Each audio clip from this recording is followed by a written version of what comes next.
Wow.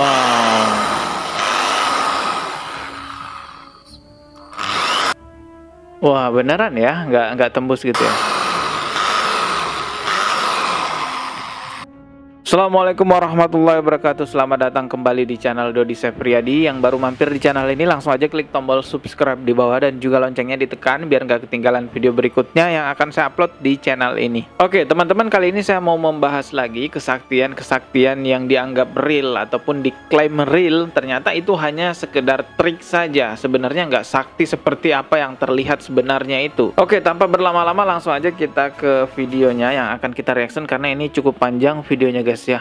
Jadi ceritanya di sini ada sebuah tasbih yang bisa membuat orang kebal, klaimnya seperti itu. Coba kita simak dulu aja ya. Di tasbih niki tidak bisa kalau untuk kesombongan, tapi insyaallah kalau sering diwiridkan, yang pertama untuk keselamatan dohir maupun batin, termasuk dari serangan teluh, tenung, santet dan sebagainya Pak insyaallah. Yang kedua, dengan sering mengamalkan wirid menggunakan tasbih ini insyaallah mendekatkan kebaikan beserta mendekatkan kemudahan Pak insyaallah, rezeki lancar sama. Oh, bisa melancarkan rezeki juga ya. Tapi katanya tadi harus diwiridkan tasbihnya. Jadi kalau orang yang paling sakti itu apa? Ya orang yang semua keinginannya itu dipermudah oleh Allah. Jadi ini hanya untuk menambah keyakinan mawas kepada Allah.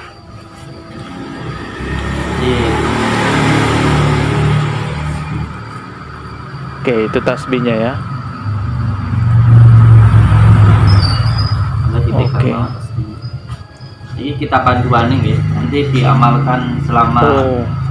Sebenarnya kalau tidak diamalkan tidak apa-apa, tapi kalau diamalkan, Pak insyaallah kalau tasbihnya nggak dipakai, ketika di jalan ada masalah, semuanya dibaca orang atau apa, insyaallah tetap selamat kalau sudah diamalkan. Tapi kalau belum diamalkan, belum diwiridkan, tasbihnya harus tetap dipakai. Oh, jadi ada buku pedomannya juga ya, gitulah istilahnya, buku pedoman seperti itu atau amalan-amalannya gitu ya, tercatat. Wah, keren-keren. Sekarang coba kita lihat ya, langsung aja ke bagian pengetesan tasbihnya. Oke, pengetesannya menggunakan apa ini? Oke, menggunakan bor. Oh, jadi kebal bor gitu ya kalau menggunakan. Wow. Wow.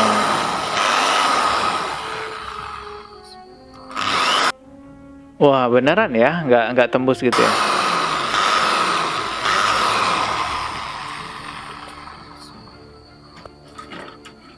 Oke, ini sekarang dicoba nih di kayu. Oke, tembus. Oke ya, jadi tadi di tangannya orang itu nggak tembus, tapi di kayu ini tembus teman-teman ya. Jadi seolah-olah memang terlihat kebal menggunakan tasbih tersebut yang sudah diwiridkan katanya. Pokoknya dibungkus agama gitulah ya. Sebenarnya kalau kita berbicara tingginya makom seseorang, tingkatan ilmu agama seseorang, tidak ada yang melebihi dari ilmunya Rasulullah Sallallahu Alaihi Wasallam. Beliaulah orang terbaik yang menjadi panutan umat Muslim di seluruh dunia. Tapi nyatanya Rasulullah Sallallahu Alaihi Wasallam tidak kebal. Beliau berperang itu cedera. Giginya sampai patah, bahkan pernah dilempari batu sampai kakinya berdarah. Jadi kalau ada orang yang menampilkan seolah-olah dia adalah ahli agama, pokoknya tinggilah ilmu agamanya, lalu dia mengklaim bahwa dirinya kebal, bahkan bisa membuat orang lain kebal juga dengan benda-benda yang diijazahkan dengan wirid dan lain-lainnya, perlu dipertanyakan kalau memang kebal itu kebalnya dari mana. Hati-hati teman-teman, karena banyak orang juga yang nggak bisa membedakan antara karomah dan sihir. Dia kira itu karomah, ternyata sihir. Tapi apakah karomah itu ada? Ya, sebagai muslim kita harus meyakini bahwa karomahnya Allah itu ada. Karomah itu apaan sih? Keajaiban yang terjadi di luar akal manusia. Saya masih ingat sekali waktu saya masih MA ya, Madrasah Aliyah di sebuah pondok pesantren. Guru saya pernah menyampaikan bahwa karomah itu didapatkan dari kedekatan kita kepada Allah. Kalau begitu karomah itu tidak bisa diperjualbelikan karena dapatnya dari kedekatan kita kepada Allah. Jadi aneh sekali kalau ada orang yang berbisnis karomah, jualan karomah dengan alasan ini, contoh ya, ini tasbih, kamu beli tasbih ini, diwiridkan sekian ribu, nanti kamu akan diberi ilmu kebal oleh Allah Subhanahu wa Ta'ala. kok tahu dia akan diberi ilmu kebal sementara karomah itu milik Allah? Dari sisi niat wiridnya aja udah salah nanti kan, bukan mendekatkan diri kepada Allah tapi mau dapetin ilmu kebal. Lah gimana caranya? Jadi karomah itu adalah hadiah kedekatan seseorang kepada Allah. Jadi kalau ada ulama-ulama yang dekat kepada Allah lalu ada karomah padanya, ya memang benar, apa yang tidak mungkin di sisi Allah. Dan teman-teman juga harus tahu bahwa karomah itu tidak harus selalu kebal, teman-teman. Rasulullah memang tidak mendapatkan ilmu kebal ketika berperang, tapi Rasulullah mendapatkan karomah, keajaiban menang dalam peperangan, walaupun jumlah pasukan Rasulullah lebih sedikit daripada musuh. Ya karena memang itulah karomahnya Allah adalah miliknya Allah. Terserah Allah mau kasih keajaiban apa kepada diri kita. Yang penting itu kita beriman, bertakwa kepada Allah Subhanahu wa taala, mendekatkan diri kepada Allah. Jadi aneh banget teman-teman kalau ada orang jualan karomah, kalaupun beneran terjadi bahwa itu kebal, perlu dipertanyakan itu kebalnya dari mana. Jangan-jangan itu sihir. Orang kira itu karomah, ternyata sihir. Karena memang di zaman-zaman nenek moyang kita, bahkan di zamannya para nabi-nabi dan rasul, itu ada penyihir. Memang beneran ada. Dan sekarang pun mungkin masih ada penyihir. Dalam bahasa lain sebutannya dukun itulah ya. Bagaimana caranya penyihir ataupun dukun itu bisa diterima oleh umat Islam? Bisa mengelabui umat Islam? Ya berkedok agama tentunya, menggunakan sholawat dan lain-lainnya. Dan masalah nggak mempan di bor itu sebenarnya pertunjukan lama di sebuah pentas seni ataupun di acara-acara gitu guys ya. Itu udah banyak yang membongkar triknya teman-teman. Coba kita simak nih ya video-video orang yang membongkar triknya. Kita ini juga sini. Oke. Ini nggak apa-apa ya. Nggak Ini apa-apa. kena lemah gara-gara ya. Ini tetap masih bor yang sama seperti tadi. Lunyung itu licin. Oke, jadi kita langsung kasih tahu triknya ya. Triknya itu sebenarnya ada di sini ya. Triknya ada di sini. Jadi kalau kita ini tekan ke sini, ini akan tembus ya. Oke, Ini akan tembus bisa ya. melobangi ya. Terus kalau ininya kita alihkan, nah ini kan ada kanan kiri perputarannya. Kita alihkan ke sini, nah ini dia tidak akan bisa menembus. Nah, jadi seperti itu. Itu adalah triknya atau rahasianya yang mungkin selama ini ada yang belum tahu. Kalau yang sudah tahu berarti semakin tahu ya. Jadi kalau sudah kita arahkan ke sini, mau kita arahkan ke sini semuanya aman ya. Oke, pastikan coba. ini dalam keadaan tidak mengebor ya. Jadi seperti itu. Coba dites dong. Ini Tes ya. Pak. Oh ini dibersihin dulu. Ntar lagi dites nih. Oke kita tunggu ya. Coba di kepala. Wah. Aman nih Bang ya? Bisa aman? Aman, aman. Wow, keren. Jadi aman, tidak apa-apa ya. Jadi itu tadi, jangan sampai, jadi di sini hati-hati ya, jangan sampai salah pencet ya. Kalau salah pencet bisa bocor kita.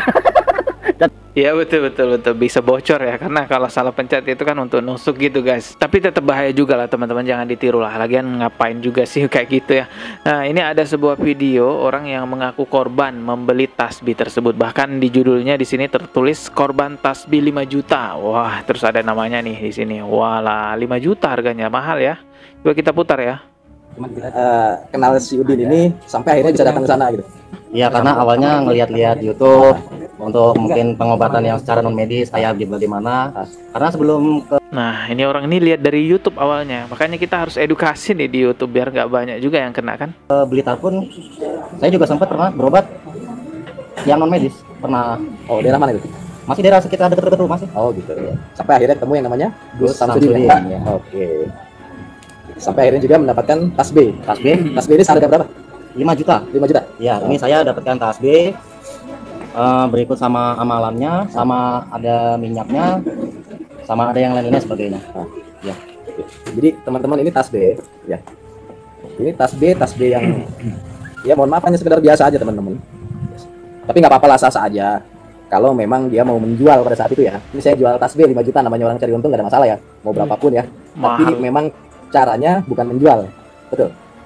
Ya, tetaplah penawar promos ya. Oke, ya teman-teman, ini salah satu sahabat saya namanya Bang Ujo Pamungkas. Beliau adalah salah satu yang bisa dibilang korban dari hasil tasbih seharga 5 juta. Satu pertanyaan saya, ketika datang ke sana, Mas Ujo, itu sembuh atau tidak? Apalagi semenjak dikasih pegang tasbih ini. Semenjak bertemu datang sana, awalnya saya pengen yang banyak. Tapi setelah berhadapan sama Gusnya langsung, ini kenapa tiba-tiba saya itu diam 1000 kata. Yang tadinya saya ingin lontarkan sesuatu kata-kata dari bahwasanya saya ini subscribernya juga, salah satunya contohnya saya udah punya niatan untuk sana karena emang benar-benar pengen sembuh gitu, karena emang penyakitnya kan udah belasan tahun juga ya kan. Dan setelah itu, setelah dikasih ini dan setelah udah dikasih maharnya juga, akhirnya di rumah saya jalanin tuh sisik amalan ya. Ya. Kalau kata santrinya kemarin, karena kan pada saat itu kan yang megang santrinya. Ya. Ini dijalankan, diamalkan selama 7 hari. Setelah saya amalkan sudah 7 hari, nggak ada perubahan. Akhirnya saya jalanin ke 41 hari. Dan itu pun juga belum ada perubahan itu. Sama juga nggak ada perubahan. Akhirnya kemarin belum lama saya ngechat lagi ke adminnya, tapi cuma dibaca doang. Tidak dibalas lagi ya? Tidak dibalas, cuma hanya dibaca doang. Oke. Ada buktinya? Oke ya, teman-teman bisa lihat di sini. Jelas ya? Nah, jadi ini bukti ya teman-teman, setelah menjalankan 7 hari tidak ada hasil. Lalu untuk yang kedua 41 hari, dan untuk seterusnya karena memang tidak ada hasil cuma dibaca doang. Dari pengobatan si Udin ini, penasarannya langsung di WA dan ternyata hanya sekedar dibaca WA-nya. Jadi buktinya sudah ada teman-teman. Oke, jadi intinya nggak ada perubahan ya? Untuk perubahan sih nggak ada ya. Akhirnya kan setelah selama ini nggak ada perubahan, makanya saya tanya lagi, saya konsultasi lagi, bagaimana, apakah saya kesana lagi atau gimana. Ternyata ya cuma dibaca doang. Cuma dibaca doang. Jadi gini, kenapa pada saat ketemu juga ini buat teman-teman ya, buat teman-teman, inilah alam bawah sadar. Jadi ketika kita mengtuhankan manusia atau mengiyahkan manusia atau menganggapnya lebih pintar dari yang lain, di saat ketemu itu sudah otomatis dia akan terpana melihat sosok. Jadi bisa dibilang mau ngomong pun tidak bisa, pengaruhnya kuat mempermainkan alam bawah sadar kita, teman-teman. Itu hati-hati ya, hati-hati teman-teman. Jadi Bang Ucul ini atau Mas Ucul ini salah satu korban memang yang luar biasa sekali nih. Cukup lumayan banyak ya teman-teman. Jauh-jauh dari Jakarta. Jauh-jauh dari Jakarta ya, Jakarta. Ya, dari Jakarta. Dari Jakarta ke Blitar. Ini tau nggak Mas Ucul? Ini kalau Mas Ucul jalan-jalan ke Monas atau di setiap pengajian atau di setiap Jumat ya, pasti ada yang jual ini ya. Ini kurang lebih harganya sekitar 15 juta alias 15.000. Ini 15.000 ini paling mahal banget 15.000 ya. Wow, untung banyak dong ya. Kalau cuma 15.000 terus dijual 5 juta. Banyak banget tuh untungnya. Oh ya teman-teman, ini saya reaction dari channel YouTube-nya Kang Abi ya. Ini masih panjang videonya teman-teman, bisa simak di channel YouTube-nya Kang Abi ini ya. Saya kemarin tuh dapat notifikasi Kang Abi ini juga nge-share video saya di tabs komunitasnya ya. Coba saya lihat, oh iya ini benar. Wah, terima kasih Kang Abi sudah nge-share video saya. Wah, oke, semoga kita bisa sama-sama lah ya mengedukasi masyarakat. Yang baru mampir, subscribe dan juga loncengnya ditekan biar kita bisa ketemu lagi di konten berikutnya, teman-teman, mendapatkan notifikasi gitu ya. Sekian dari saya, mohon maaf jika ada kata yang salah. Wassalamualaikum warahmatullahi wabarakatuh.